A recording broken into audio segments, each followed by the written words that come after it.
Good evening. My name is Dr. Richard Curtis. I'm a professor of philosophy here in town, and I did my PhD with colleagues of Dr. Griffin in Claremont, California. Dr. Griffin is the author of 11 books questioning various aspects of the official 9/11 myth and has written or edited dozens of others in his long and distinguished career. Since 2004, Dr. Griffin has been known as the Dean of 9/11 Studies and the conscience of the 9/11 Truth Movement. He is a courageous and tenacious fighter for truth, justice, and reason. His talk tonight, 9/11, Why Do Bill Moyers and Robert Perry Believe in Miracles? Please welcome me now, welcoming back to Seattle, Dr. David Ray Griffin.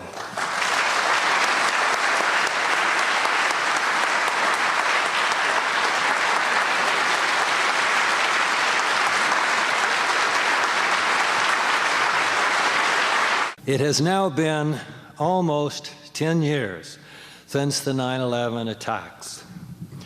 A few people from the beginning started saying that the official account of the attacks, according to which they were carried out by foreign Muslims in other countries, was false, and that 9/11 was an inside job carried out by people and agencies in our own government. An emerging movement to make this case came to be called the 9/11 Truth Movement. This movement argued from the beginning that 9/11 was a false flag attack designed to allow the Bush-Cheney administration and its Pentagon to attack Afghanistan and then Iraq.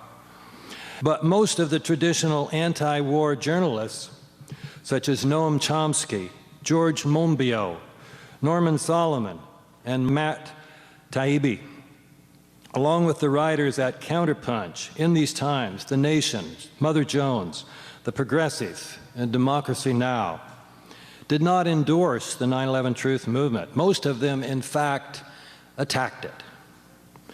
In the first years, to be sure, we did not have a very impressive membership, as our movement had few professionals in the relevant disciplines, such as physics, architecture, and engineering.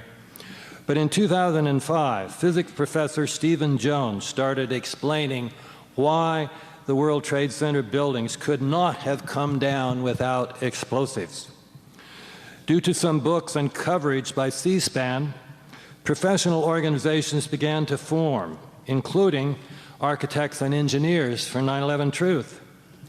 By now, we have a dozen professional organizations, including firefighters for 9/11 Truth, intelligence officers for 9/11 Truth, journalists for 9/11 Truth, medical professionals for 9/11 Truth, military officers for 9/11 Truth, political leaders for 9/11 Truth, religious leaders for 9/11 Truth, scientists for 9/11 Truth, and veterans for 9/11 Truth.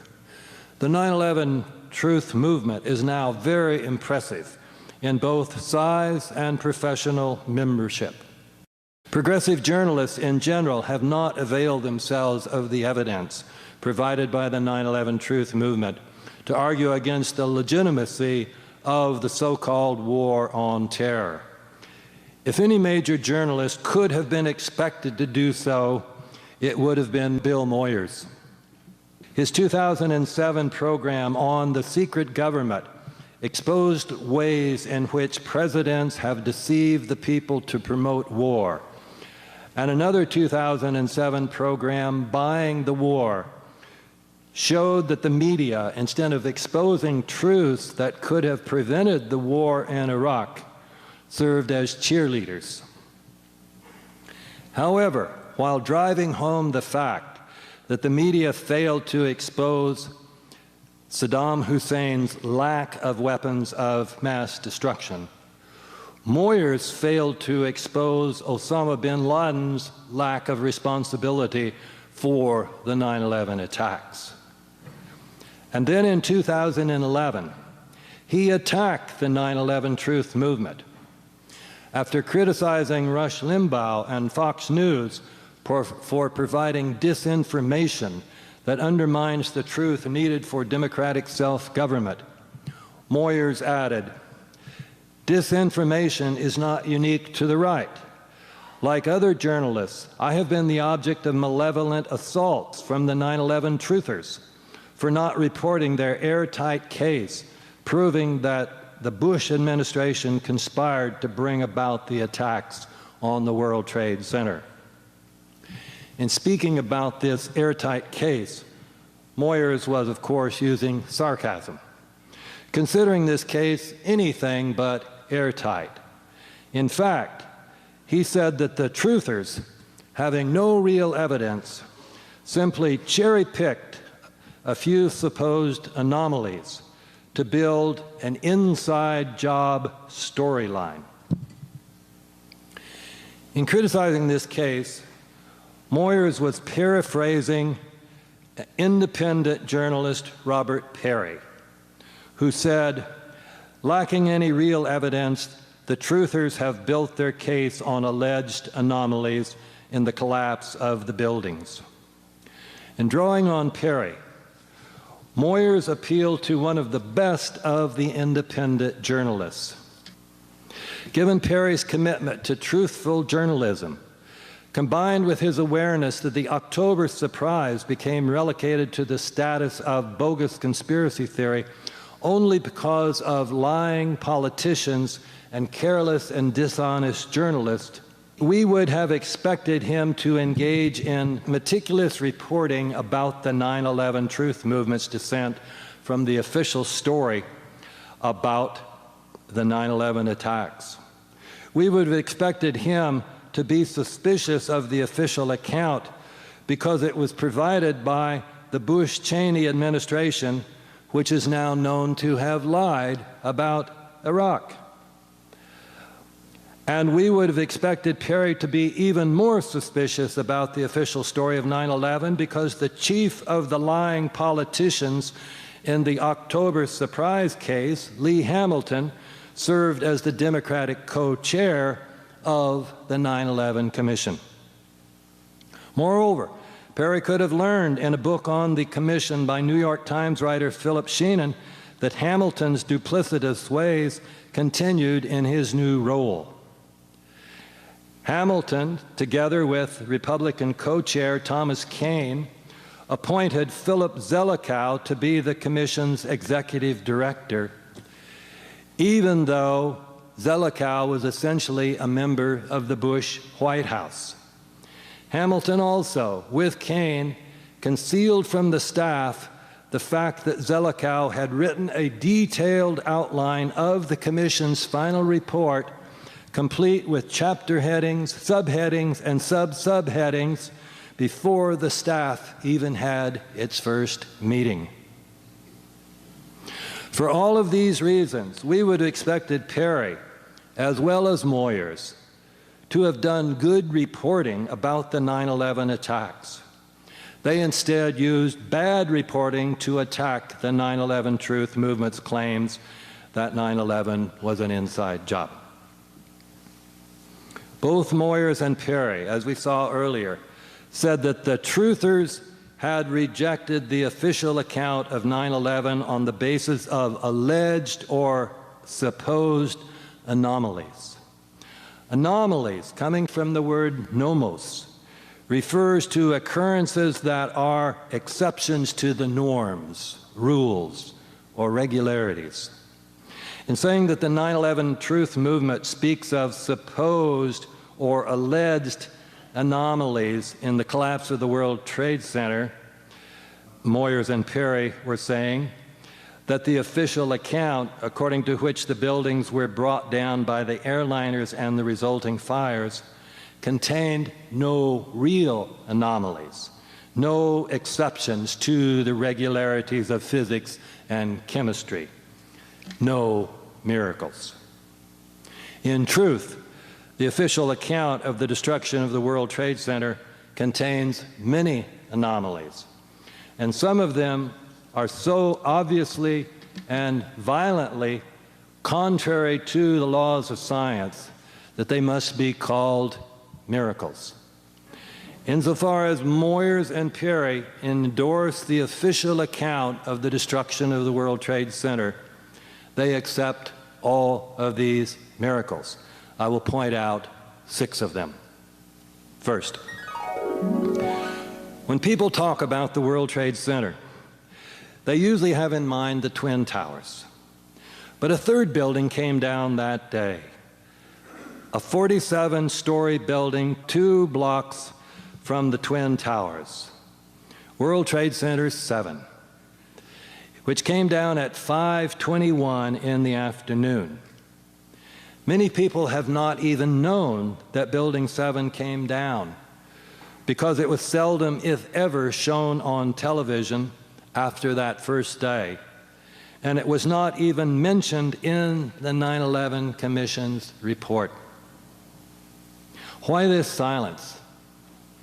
On the one hand, scientists working for the government needed to say, in accord with the claim that the 9/11 attacks were engineered by al-Qaeda terrorists, that the World Trade Center was not destroyed by explosives, but was entirely destroyed by the airliner crashes and the resulting fires. On the one hand, it was hard for the government scientists to give this explanation for Building 7 because it was not hit by a plane. It seemed that the building must have been brought down by fire alone. But fire had never brought down a building of this type. New York Times reporter James Glantz, calling the collapse of Building 7 a mystery, said, "Experts said no building like it, a modern steel reinforced high-rise, had ever collapsed because of an uncontrolled fire." Worse yet for the official account, the fact that Building 7 was not hit by a plane meant that there was no jet fuel to ignite big fires throughout the building. There were not many fires, and what they were not very big. Trying to make Building 7 seem similar to the Twin Towers, defenders of the official account suggested that flaming debris from the collapse of the North Tower ignited diesel fuel stored in the building, turning Building 7 into a towering inferno so hot that its steel beams and columns were weakened. FEMA, which wrote the first official report about the World Trade Center, called this its best hypothesis. But, FEMA added, this hypothesis had only a low probability of occurrence, which of course is scientific speak for there's no way that could have happened. Popular Mechanics, nevertheless, promoted this hypothesis, telling its readers that the official report by NIST, the National Institute of Standards and Technology, would say that Building 7's diesel fuel had fed the fires for up to 7 hours.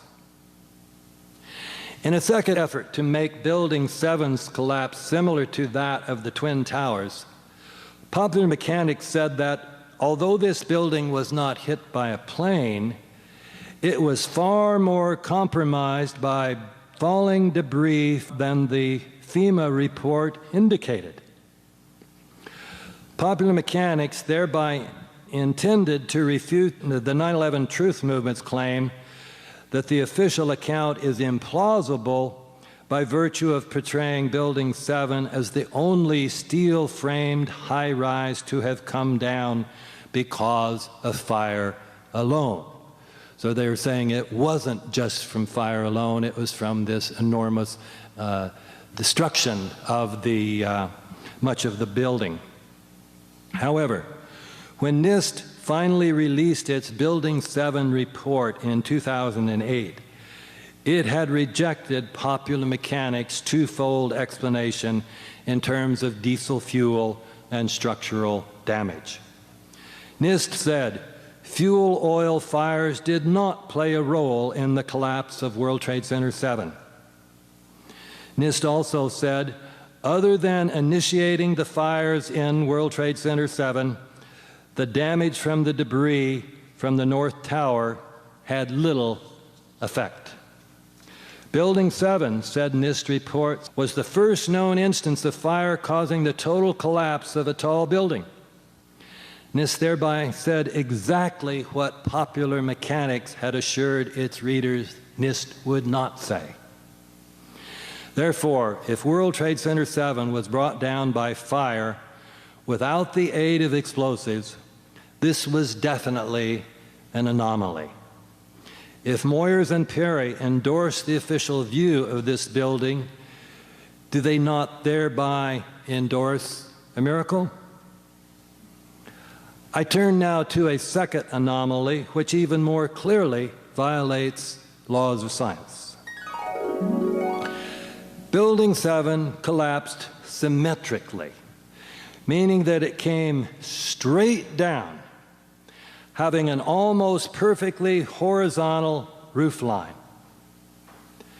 In order for this symmetrical collapse to occur, all 82 of the steel columns supporting the building had to fail simultaneously.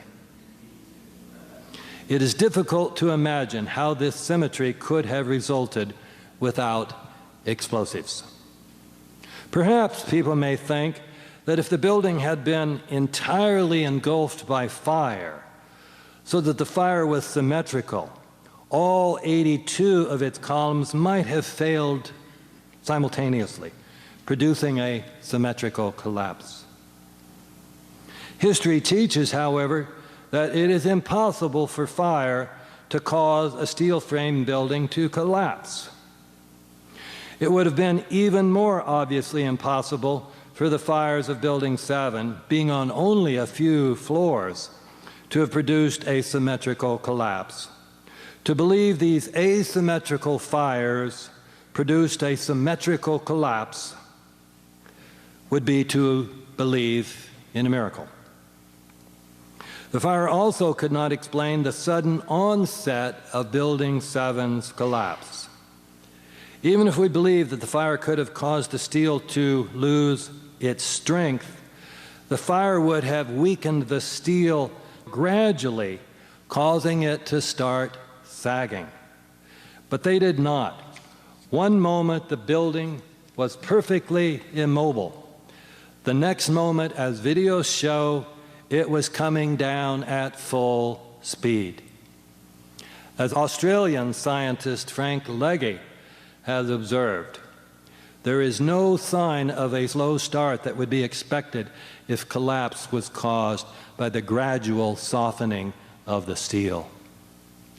These two characteristics of Building 7's collapse, the symmetrical pattern and the sudden onset, are characteristics of a controlled implosion, in which incendiaries and explosives are used to slice the building's steel support columns so as to cause the building to come straight down.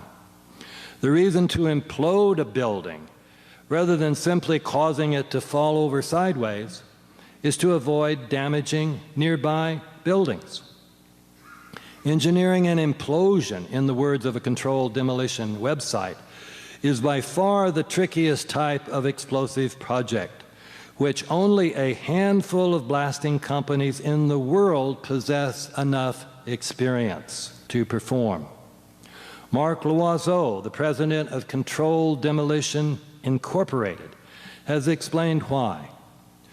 To bring a building down so no other structure is harmed, the demolition must be completely planned using the right explosive and the right pattern of laying the charges. If Moyers and Perry hold that Building 7 came down without the aid of explosives, then they are stuck with the conclusion that scattered fires in this building produced a collapse that perfectly imitated the kind of controlled implosion that could be performed by only a few companies in the world. They are stuck, in other words, with a miracle. 3. A third feature of Building 7's collapse would need to be classified as a miracle if we accept the view that the building was brought down by fire. This is the fact that the building came down in absolute free fall for over 2 seconds. Although the 9/11 truth movement has long been pointing out that this building descended at the same rate as a free-falling object, at least virtually so. NIST had long denied this. As late as August 2008, when NIST issued its report on Building 7 in the form of a draft for public comment, it claimed that the time it took for the floors to come down was approximately 40% longer than the computed free fall time. This, NIST added, was consistent with physical principles, meaning consistent with the laws of physics. As this statement implied, any assertion that the building did come down in free fall would not be consistent with basic laws of physics, assuming, of course, that explosives were not used. Shyam Sunder, who was in charge of NIST's World Trade Center reports, explained why. The fact that Building 7 came down much slower than free fall, Sunder said, is not at all unusual because there was structural resistance that was provided, and you had a sequence of structural failures that had to take place. Everything was not instantaneous. However, Sunder's claim was challenged by physicist David Chandler. Sunder's 40% longer claim, Chandler said, contradicted a publicly visible, easily measurable quantity. Chandler then provided a video on the internet showing that by measuring this publicly visible quantity, anyone understanding elementary physics could see that for about 2.5 seconds, the acceleration of the building is indistinguishable from free fall. Given NIST's usual behavior, we might have expected it simply to ignore Chandler's challenge. But in its final report, NIST admitted free fall. Dividing the building's descent into 3 stages, NIST described the second phase as a free fall descent over approximately 8 stories at gravitational acceleration for approximately 2.25 seconds, 2.25 seconds.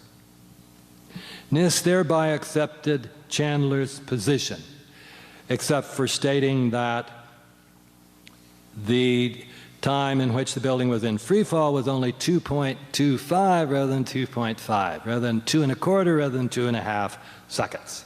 Trivial difference. NIST thereby affirmed, without explicitly admitting it, that if no explosives were used, the descent of Building 7 was inconsistent with the principles of physics.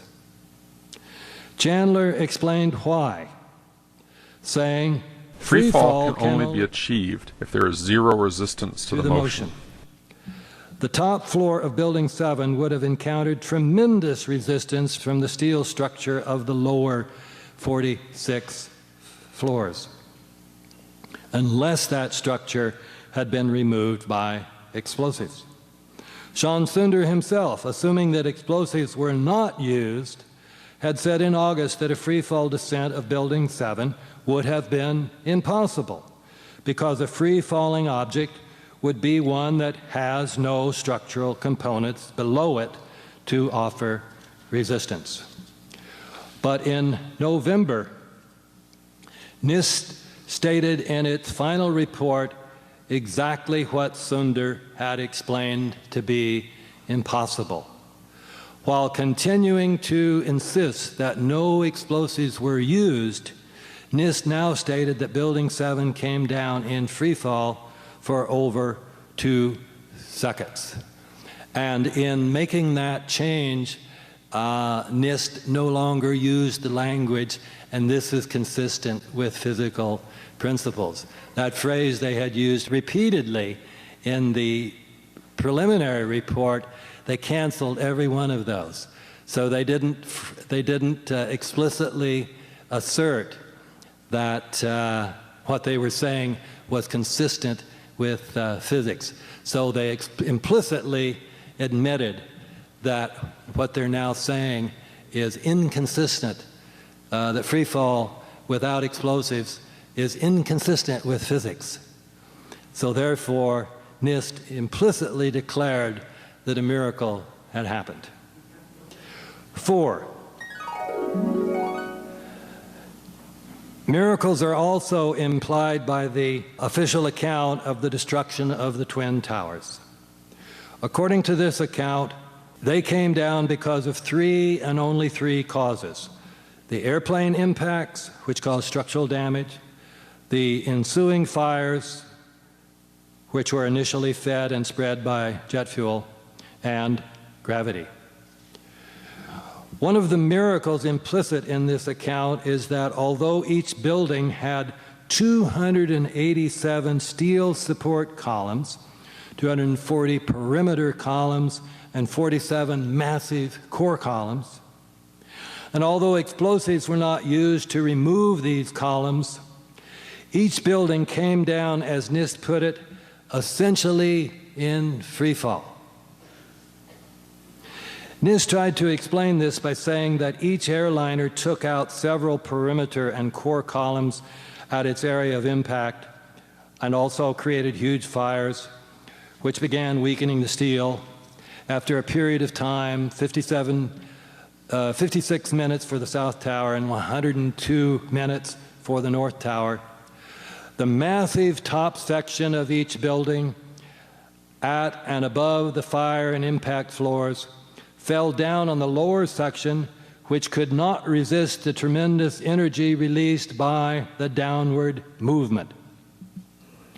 So you had the plane going in, knocking out a hole in the building. And so then you divide the building into the top part and the lower part. And the argument was then that pretty soon the top part fell down on the lower part, and that's what caused the whole building to collapse. The lower section, NIST claimed, was unable to stop or even slow the falling mass. I've sometimes used the analogy, you're driving down the freeway in your little sports car, and you didn't notice there's a semi stopped in the freeway ahead of you. And so going at 80 miles an hour, you run into the back of the semi. Well, of course you know what would happen. You start pushing the semi down the freeway at 80 miles an hour. That's exactly what they're arguing happened here. This theory, as Jim Hoffman has said, requires us to believe that the massive steel frames of the lower structure of the towers provided no more resistance to falling rubble than would air. A letter to NIST by scientists stated, basic principles of engineering would dictate, for example, the conservation of momentum principle, would dictate that the undamaged steel structure below the collapse initiation zone would, at the very least, resist and slow the downward movement of the stories above. I mean, this is basic, this is 6th grade physics. This is Isaac Newton. You know, this is nothing fancy. There is indeed a good chance, they continued, that the structural strength of the steelwork below would arrest, that is, stop, the downward movement of the stories above altogether.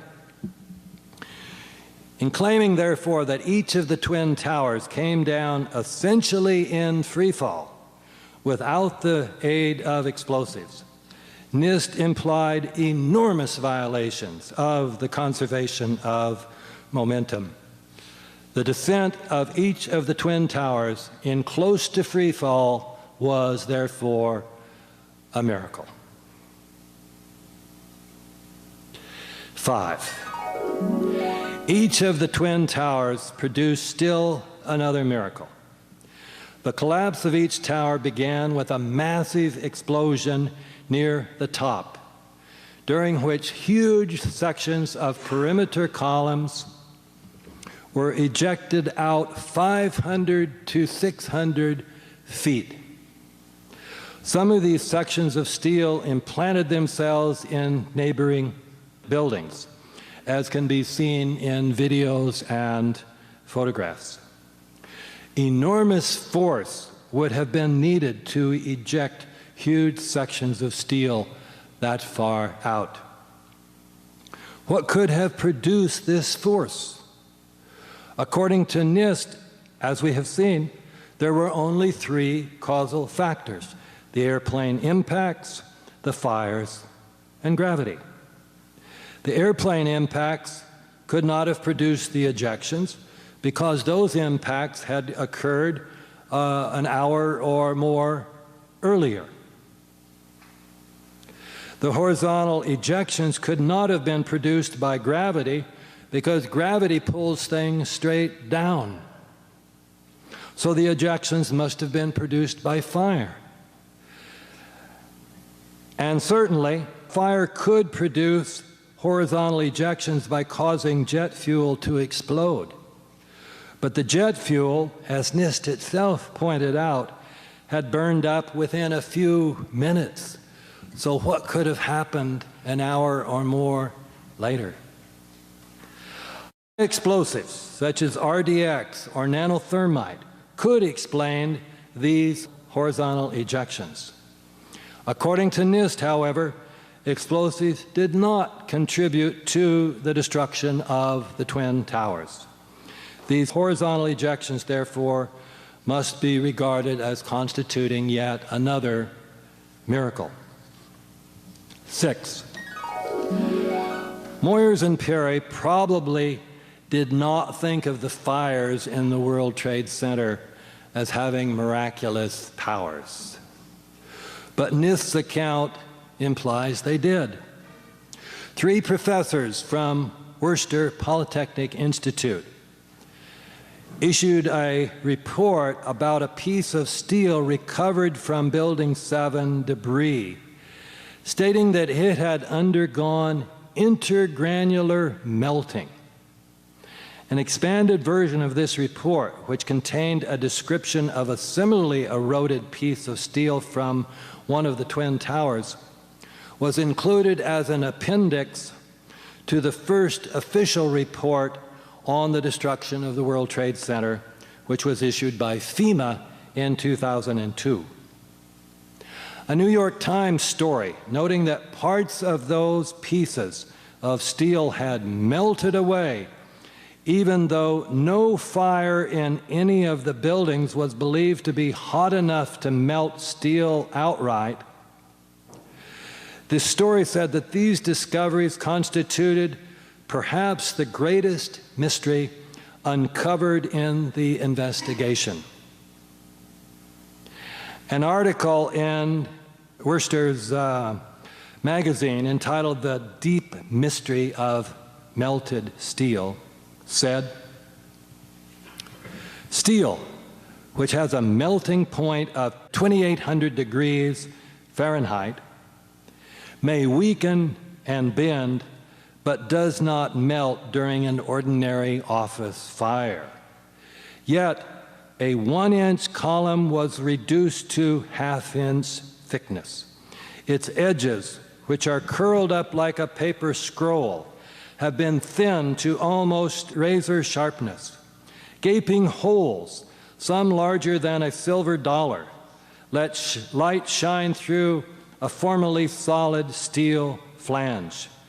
This Swiss cheese appearance shocked all of the fire-wise professors who expected to see distortion and bending, but not holes. One of these professors said that the steel appeared to have been partly evaporated in extraordinarily high temperatures. That the steel had actually evaporated, not merely melted, was also reported by a University of California professor. Speaking of a horizontal I-beam from Building 7, he said, parts of the flat top of the eye, once 5/8 of an inch thick, had vaporized. The melting point of steel is 2,800 degrees Fahrenheit, and the boiling point is approximately 5,000 degrees Fahrenheit. But NIST said that the fires were ordinary hydrocarbon-based building fires, the maximum temperature of which would be 1,800 degrees Fahrenheit. If Moyers and Perry accept the official story about the World Trade Center buildings, they must believe that these fires had miraculous powers. Further evidence of these miraculous powers was found by the R.J. Lee Group, a scientific research organization that was hired by Deutsche Bank to prove for insurance purposes that the dust contaminating its buildings after 9/11 had resulted from the destruction of the World Trade Center. The R.J. Lee Group showed that the dust in the bank shared the unique chemical signature of the World Trade Center dust in general, part of which was spherical iron particles. The existence of these particles, R.J. Lee said, proved that iron had melted during the World Trade Center event. And yet the melting point of iron is, as we've seen, 2,800 degrees Fahrenheit, whereas ordinary building fires could not have exceeded 1,800 degrees Fahrenheit. The U.S. Geological Survey, so here we have a government agency, made an even more astounding discovery that molybdenum, the melting point of which is 4,753 degrees Fahrenheit, had also melted. Molybdenum is known as a metal with about the highest melting point. So if Moyers and Perry reaffirm the official story, they must assume that the World Trade Center fires had miraculous powers. Moyers and Perry have not, of course, explicitly endorsed miracles. In fact, they would surely deny that the destruction of the World Trade Center involved any miracles. But insofar as they accept the official account, their views of the six phenomena I have discussed violate principles of physics. So these phenomena would have to be classified as miracles. Why would Moyers and Perry accept the official account, even though it implies miracles? One answer might be that they, like many other journalists, have accepted the official view out of fear for their reputations. But Moyers and Perry have repeatedly shown that they have the courage to stand up for truth as they see it, regardless of the consequences. And that's the point of a large part of the point of the stories I was telling you about them. So why did Perry, who was wrongly charged with making baseless accusations about the October surprise, why did he wrongly charge truthers with making unsubstantiated and bizarre claims about controlled demolitions? As we have seen, there is nothing unsubstantiated about the claims that the Twin Towers in Building 7 were brought down by means of explosives. Perry claims that scientists and engineers have provided plausible explanations for the official view. But only a handful of scientists and engineers have stated in print that they see nothing wrong with the official view, and most of them have been dependent upon the government.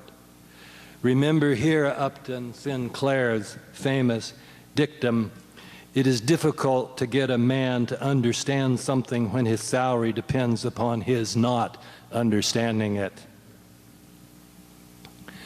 By contrast, thousands of professionals, including architects, engineers, firefighters, intelligence officers, military officers, and scientists, have publicly stated that the official view cannot be true. I mentioned firefighters. 118 of the 500 members of the New York Fire Department were asked to give oral histories, to give their reports of what they experienced that day. They were not asked questions. They were just told, tell us what you experienced that day. No leading questions. 118 of them volunteered the information that they experienced what seemed to be explosives in the buildings. Perry has unfairly been called a nut because of his persistence in laying out the evidence for the October surprise. Why did he, on the basis of inadequate study, turn around and say to label the truther version of the 9/11 events nutty would seem an understatement? Moyers has done equally poor reporting about 9/11. Observing that America seems more and more unable to deal with reality, Moyers rightly said in his 211 lecture that many people inhabit a closed belief system on whose door they have hung the "Do Not Disturb" sign. But Moyers' own belief system has evidently made him unable to deal with the reality revealed by the 9/11 Truth movement. Moyers' bias against 9/11 Truth was manifested 3 years before his 2011 statement. On February 1, 2008, in preparation for the presidential election, the Bill Moyers Journal asked viewers, "What one book do you want your next president to read?" The next week, Moyers named the 3 books receiving the most votes, while adding, "We detected only one organized campaign against a certain book, and we disqualified it as a result." The book in question, viewers learned the following week, was my 2007 book, Debunking 9/11 Debunking, which was the book that actually received the most votes by far. Was the alleged organized campaign the real reason why this book was disqualified? It would seem not, for 3 reasons. First, Moyers had not, in explaining the contest, said anything about disallowing organized campaigns. In the second place, the so-called organized campaign consisted entirely of one person writing a statement on 9/11 Blogger saying that he suspected most members of the 9/11 Truth movement would be recommending one of Griffin's books. He suggested that they agree on one of them, and he suggested the most recent book, Debunking 9/11 Debunking. I myself played no role in this campaign. Indeed, I did not even know about the contest until it was long over.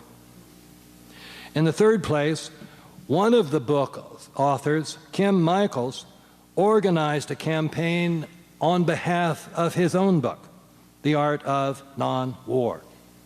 On his website, he wrote, "Bill Moyers is asking viewers to recommend the one book that the next president of the United States should take to the White House. If you feel so inclined, please recommend The Art of Non-War." As a result, Michael's book came in 3rd in the voting, a fact that was used by the publisher to promote the book. However, the Bill Moyers Journal did not eliminate Michael's book from the competition in spite of his self-organized campaign. In justifying the exclusion of my book because of signs of an orchestrated campaign, Moyers said, "I wouldn't call it a conspiracy, but I wouldn't call it fair either." But if unfairness was the reason why my book was excluded, the Michaels book, the campaign for which could have easily been detected, should have been excluded.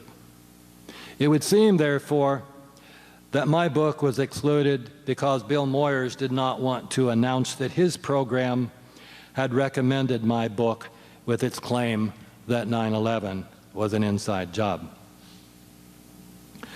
By taking Moyers' treatment of my book in 2008, together with his 2011 attack on truthers, we can see that he, like Perry, has made charges against the 9/11 truth movement that are not justified by the empirical evidence.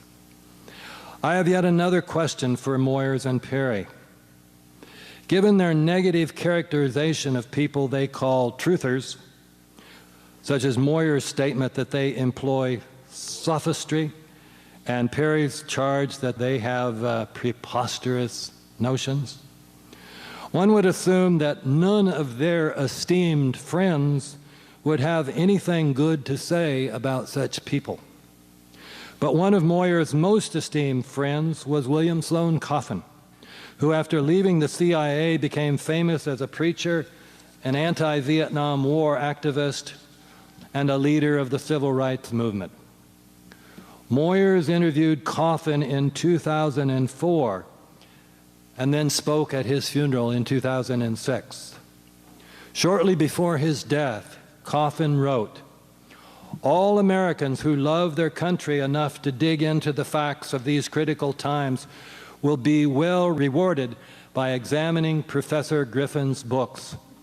9/11 truth is a very important issue with the power to bring lasting change to our country." Another of Moyers' esteemed friends whom he interviewed is Joseph Huff, who at the time was the president of Union Theological Seminary. Huff wrote a blurb for my first 9/11 book, saying that it ought to be read by any American who values democracy. One of Perry's esteemed friends is Ray McGovern, who as a CIA analyst prepared the President's Daily Brief for 3 presidents, and more recently founded Veteran Intelligence Professionals for Sanity. McGovern wrote endorsements for 2 of my 9/11 books, saying about one of them that he hoped readers did not prefer the comfort of acquiescing to the official version of 9/11 and the imperial wars that it facilitated. How would Moyers and Perry reconcile the comments by these esteemed friends with their negative treatment of truthers? I do not know. But can we at least understand why Moyers and Perry developed such hostility to the 9/11 truth movement?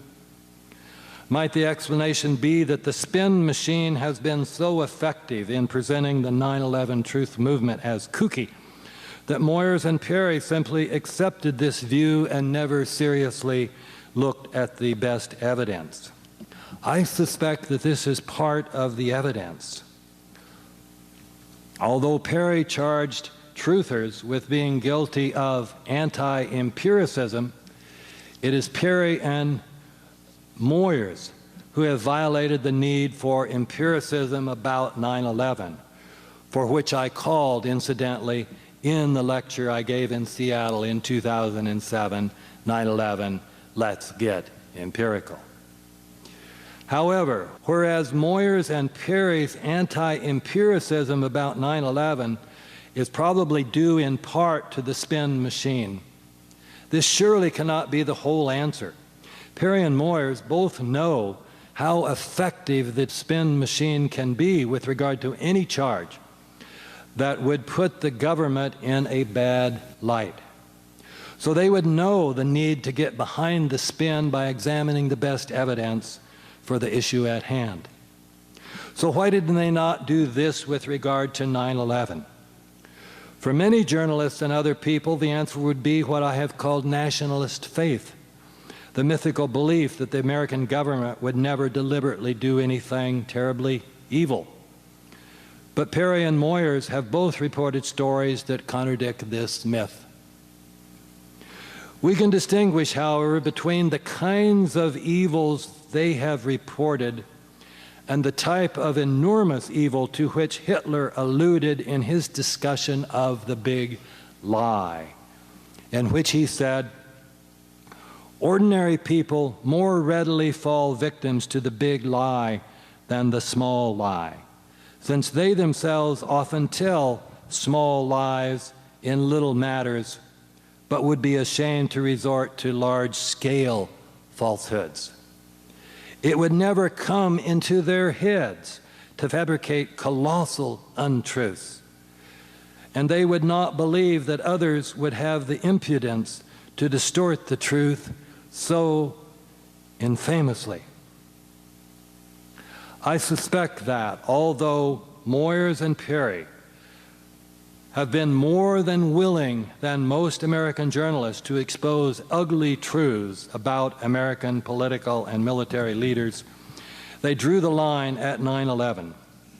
For American political leaders to have planned 9/11, they felt, would have been so evil, and the resulting lie would have been so colossal, that they could not believe that any American politicians, even Bush and Cheney, would have done it. The very idea that 9/11 could have been an inside job, Perry said, is preposterous. Any right-thinking person would know this, and so one could know the claim of the truthers to be false without delving into their arguments. One can know a priori, they seem to say, the falsity of their claim that explosives brought down the Twin Towers and Building 7. One does not need to know why the buildings came down to know that they were not brought down by explosives, because explosives would mean that it was an inside job, and this idea is preposterous. The truthers are so obviously wrong from their point of view that it is not necessary to study their writings. The truth about 9/11 is provided by the NIST reports and the Popular Mechanics books, both of which Perry recommended. Perhaps David Ray Griffin wrote a book criticizing Popular Mechanics and the NIST report on the Twin Towers, and another entire book on Building 7. But Moyers and Perry could know without reading them that these books could be safely ignored. Perhaps Moyers and Perry are now aware that the 9/11 truth movement contains hundreds of architects, engineers, lawyers, and scientists, but the very fact that these people have become truthers show that something must be wrong with their thought processes. This is my answer to the question, why do Bill Moyers and Robert Perry endorse the official story about 9/11, even though this story implies that massive miracles occurred on 9/11? Perry and Moyers have fallen for the big lie. Whereas they would usually, as Norman Solomon said about Perry, follow the trail of truth wherever it leads, Moyers and Perry did not follow the trail of truth laid down by the 9/11 truth movement. Whereas Perry said that journalists should not accept patently absurd reasoning, he and Moyers accepted NIST's patently absurd claims about the Twin Towers and Building 7. Perry said that time spent on 9/11 means that real crimes get neglected. But 9/11 is the biggest crime in American history. Perry said consortiumnews.com, he started it because he feared that the decline of the U.S. press corps foreshadowed disasters that would come when journalists failed to alert the public about impending dangers. But Perry has not used consortium.news to inform the public about the dangers that will continue to grow every year that the truth about 9/11 is not exposed. Perry rightly said that the fight for honest information is a battle for the future of American democracy.